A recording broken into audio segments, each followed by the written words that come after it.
എന്റെ പൊന്നു മാളോജിനെ പിരാന്താക്കല്ലേ. ഞാൻ അങ്ങോട്ട് വരാം, വെക്കേ.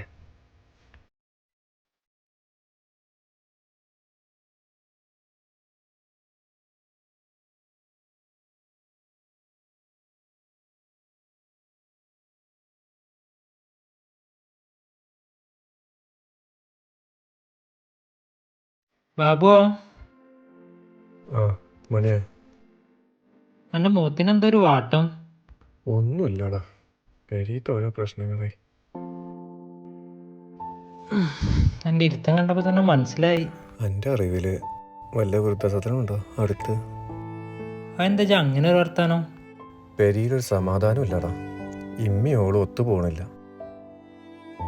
അവിടെ ആവുമ്പോ ഉമ്മാക്ക് സുഖമായിട്ട് നിൽക്കാലോ. ബാബുവോ, സ്ഥലം വാങ്ങി പെരയും കൂടിയാൻ നേരത്തെ വർത്താനം തന്നെ പറയണം. അന്നൊക്കെ ചെങ്ങായിയെ ചെറുപ്പത്തിൽ എത്രങ്ങാനും നോക്കി വളർത്തിയതേക്കാരം. അനക്കിൻ്റെ അവസ്ഥ മനസ്സിലാവായിട്ടാണ്.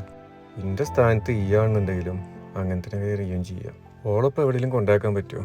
ഓള് ഇനിയും വിശ്വസിച്ച് ഇറങ്ങി പോകുന്നതല്ലേ. ഇല്ല ബാബുവോ, ഈ ഒരു കാര്യത്തിന് ഞാനോട് യോജിക്കൂല. ഞാനൊന്നും പറയുന്നില്ല, ആ ചെക്കൻ വരുന്നുണ്ട്.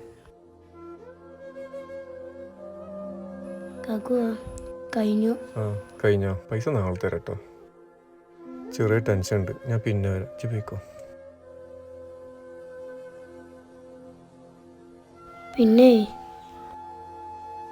നിങ്ങൾക്ക് നിങ്ങളമ്മനെ വേണ്ടെന്നുണ്ടെങ്കിൽ നിങ്ങളമ്മനെ ഞാൻ എൻ്റെ വീട്ടിൽ കൊണ്ടുപോകട്ടെ. ഇപ്പാനെ കണ്ട ഓർമ്മ എനിക്കില്ല. ഞാൻ 3ാം ക്ലാസ് പഠിച്ചുമ്പോൾ എൻ്റെ അമ്മ മരിച്ചു. നിങ്ങളമ്മ എനിക്ക് വിട്ടുതരാന്നുണ്ടെങ്കിൽ എൻ്റെ അമ്മേൻ്റെ മാതിരി ഞാൻ പൊന്നു പോലെ നോക്കിക്കോളാം.